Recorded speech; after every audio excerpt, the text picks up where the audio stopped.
I think we do, in the form of Chris Kirschner, who covers the Yankees like a glove. Chris, good morning. Thank you for coming on. How are you? I'm doing well. How are you guys doing? Yeah, we're doing great, except for we really want Aaron Judge to leave your beat and come be a member of the San Francisco Giants. So there are a bunch of questions. Let's start with this. The keeping of Anthony Rizzo means what in your mind for Aaron? I think it only helps the Yankees' cause of keeping Judge. Since Rizzo joined the Yankees a couple years ago, him and Aaron have gotten really close. You can pretty much call Rizzo Judge's co-captain. You know, he doesn't have the official captain title that the Yankees do, but Rizzo and Judge are tied at the hip. And the first thought that I saw yesterday when Rizzo re-signed with the Yankees is, this means good news for their pursuit of keeping Judge. So I think it only helps. I don't think it hurts at all. Hal Steinbrenner, the Yankees owner, actually spoke with a couple of Yankees reporters yesterday and said that any move that they make, whether they, if they sign they trade for Shohei Ohtani, and obviously he's making $30 million. He was saying that no move that they make precludes them from signing Judge, no matter how long it takes. So I definitely think it's a positive that they re-signed Rizzo for their pursuit of keeping him. Yeah, I don't think it's a negative. I think you're right about that. But I'm curious, and Mark and I have been having this discussion about the public courtship of Aaron Judge. It seems a little out of character for the Yankees. Why do you think the Yankees are so public in wooing a player that they already have had? Because I think they realize that there is certainly a risk of losing him. I don't think it's a slam dunk that Judge returns to the Yankees. Going back several years now, when Derek Jeter was a free agent, I don't think there was any concern that Jeter was going anywhere. I think there's been concern with Judge leaving the Bronx and going elsewhere.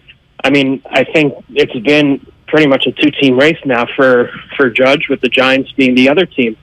So I think there's some concern, and I think that Hal Steinbrenner realizes that he's usually one to not get directly involved with free agent negotiations, especially when it comes to retaining their own players. He wasn't involved in the Rizzo talks, but he's been involved with the Judge conversations. He had a one-on-one conversation with Judge. I don't know when exactly, but since the season has ended, he and Judge met in Tampa, where both of them live, and he pretty much told him, like, we want you. We will pretty much do whatever it takes within reason. We are going to build a title contender around you. We're going to improve the team. And I think that it was important for Steinbrenner to tell Judge, because obviously the Yankees have fallen short since Judge has been in the Bronx. They've gotten close with the Astros back in 2017. They were swept this year, not close at all. And I think improvement is very necessary. And I think Judge, even when he was going through his home run chase, the night he hit 50 homers, and I think that was late August, the Yankees lost to the Angels that night, and he was just talking about, like, doesn't really matter, all I want to do is win. So I think it's important for Judge to hear that the Yankees are doing whatever it takes to build a true title contender around him. Yankee reporter Chris Kirschner is with us here on Willard and Dibs, 95.7 The Game. Chris, couple questions come off of what you just said. Let me spotlight a quick one first. You said the Yankees and Giants are in a two-team race for Aaron Judge. Is that accurate? I mean, I think there are other teams involved. I think those are the two clear ones, with everybody else, falling behind them. You can't ever count out the Dodgers for doing something crazy. If the Mets want to spend and they have an owner who is willing to spend on any player out there, I mean, you can't count them out. But, from ever since I got on the beat, it's pretty much been, it's going to be between the Yankees and the Giants. And if he signs with any other team, it would be a very, very big surprise. So, yes, I would classify this as a two-team race. And, Chris, the other thing that very, very interesting to hear you talk about how involved ownership is. I get part of that is just because it's Aaron Judge, right? This is a very, very big name, but it has at times translated to me in watching the Yankees talk about this so publicly every day. It feels like they're begging a little bit, like they're talking through the media to send messages to Aaron or setting up their fan base for the whole, hey, we tried kind of a thing when I see this, because you don't see teams do that very often with free agents and talk about it so publicly.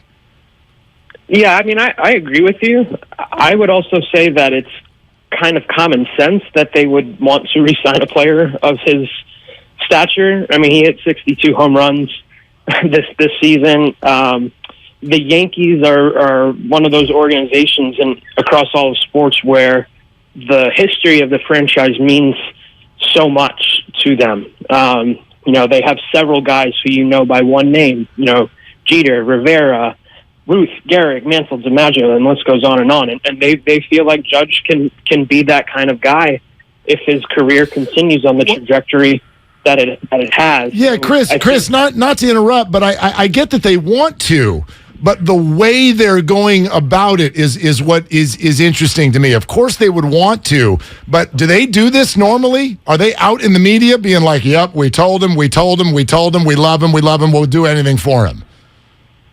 I don't think it's a change for what they do. I mean, they were talking about, they've been public about wanting to resign Anthony Rizzo, and he's nowhere near the player that Judge is, of course. So I don't think it's uncommon for them to be so public about, expressing their desire for bringing back a player.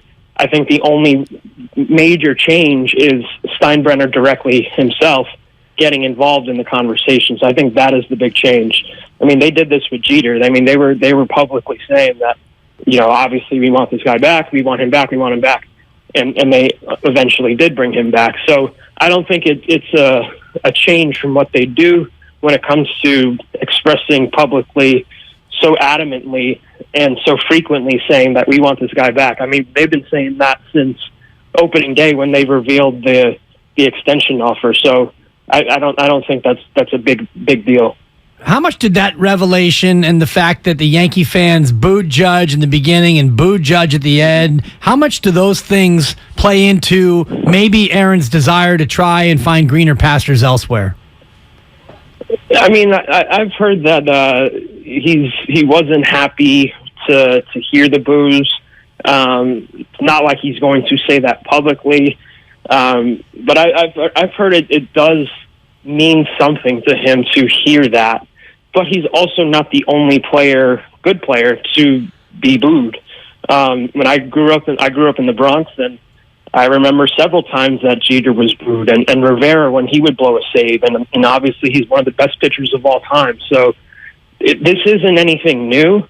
To me personally, I've been surprised to see the stories about how much fan discontent is growing and how it's bothered players. I mean, this isn't new. Like this has been going on for decades now.